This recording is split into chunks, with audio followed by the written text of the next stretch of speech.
Olá, tudo bem? Eu sou o Dr. Rodrigo Lopes e mais uma vez estamos aqui no Pergunte ao Doutor. Estamos aqui com o Dr. Rodrigo Melão e falamos de câncer na pandemia. Mais de 50 mil pacientes não foram diagnosticados esse último ano por causa da pandemia. Dr. Rodrigo, muito obrigado hoje por estar abrilhantando e falando de um tema tão importante que está acontecendo no Brasil e no mundo. Obrigado, Rodrigo. É um prazer estar aqui de novo com vocês, podendo bater um papo, esclarecer a dúvida dos telespectadores. E vamos falar um pouco de câncer e pandemia. E pandemia. Doutor, esses 50 mil que não estão sendo diagnosticados, o pessoal que está tendo esse atraso no tratamento, está influenciando aqui na nossa cidade, na nossa região, doutor? Como o próprio nome diz, é uma pandemia, né, Rodrigo? Então é uma coisa mundial e Três Lagoas não está fora desse contexto, né? Três Lagoas, Mato Grosso do Sul e o Brasil, por consequência, né? Está tendo uma influência negativa, né? A gente tem muito atraso no diagnóstico, atraso no tratamento, né?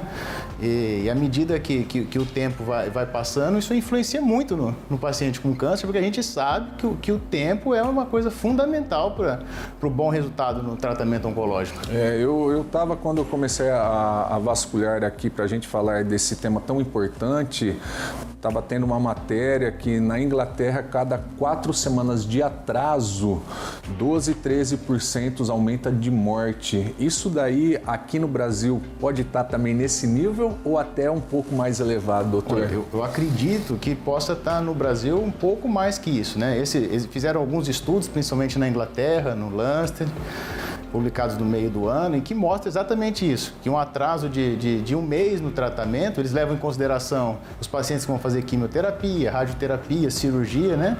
E analisam os cânceres mais incidentes, mostrou que esse atraso no tratamento, em torno de 10 a 15%, aumenta o risco de morte para esses pacientes.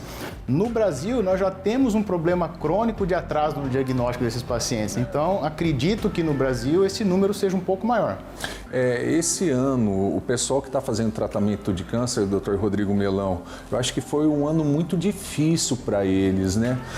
Fala um pouquinho os empecilhos que está acontecendo para esse ano estar sendo tão... Porque eu acho que a população está um pouquinho retraída para sair, mas o tratamento, quanto mais precoce, prognóstico melhor, né?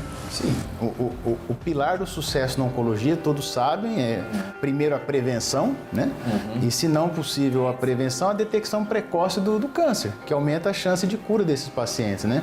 E nesse ano que passou, nesse ano que nós estamos vivendo, a realidade é que muitos pacientes estão com medo de procurar consultório, procurar hospital, né? E isso acaba levando um atraso no diagnóstico, ou mesmo pacientes que já têm diagnóstico de câncer, que estão fazendo segmento, eles deixaram de ir nos consultórios por medo da pandemia e acaba que atrasando esse diagnóstico, a chance de detectar um câncer mais precoce ou uma recidiva precoce é menor. Menor, é bem mais desagradável, né, para o paciente já chegar em uma fase mais avançada e a cura é quase impossível na hora, né, dependendo do caso.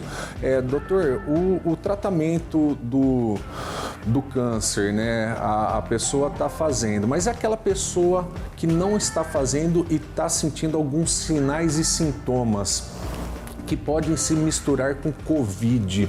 Quais são os sinais de alerta, assim, que tem como a gente separar um sinal de um Covid e um sinal de um câncer, doutor? O que eles têm que ficar em alerta? O que tem que fica claro, deixa bem claro, é que o Covid é uma doença aguda, né? O paciente ele vai ter sinais e sintomas principalmente respiratórios, né? Febre, dor no corpo, falta de ar, tosse, de forma aguda, né? 1 semana, 2 semanas, né? Quando a gente fala de câncer, esses sintomas eles são mais arrastados, né? Perda de peso, dor crônica, vômito, massas pelo corpo, nódulos, né? Então, normalmente são coisas mais arrastadas, sangramento, né? Então, assim, a gente tem que ficar atento com esses sintomas que duram mais de 60 dias, que não melhoram, que aí sim pode ser relacionado com a doença oncológica, né? O Covid é é uma doença mais aguda, né? Com sintomas mais exuberantes, quando grave, né? Mas como se fosse um... Mas do dia para a noite dá aquela rebaixada e o câncer é uma coisa mais arrastada. Prolongada. Agora, se você for escolher um sinal para o câncer, qual que é assim, o sinal assim, que a maioria dos cânceres, o câncer tem? Seria a perda ponderal de peso? Que é assim, o que mais é que você vê assim, que é um sinal de alerta? É que quando a gente fala em câncer, na verdade, o câncer é uma doença muito heterogênea, apesar do nome só câncer, é uma doença muito heterogênea que vai depender muito da localização da doença. O câncer de pulmão é diferente do câncer de intestino, é diferente do cérebro, é diferente do de pâncreas, né? Mas aquela perda de peso inexplicada, né? O paciente está se alimentando bem e continua a perder peso, ou às vezes sangramento nas fezes por tempo prolongado, anemia que o paciente faz exame de sangue, tem uma anemia que sem causa aparente, tem que ficar atento. Gente, um minutinho para o nosso intervalo, falando de câncer na pandemia com o Dr. Rodrigo Melão.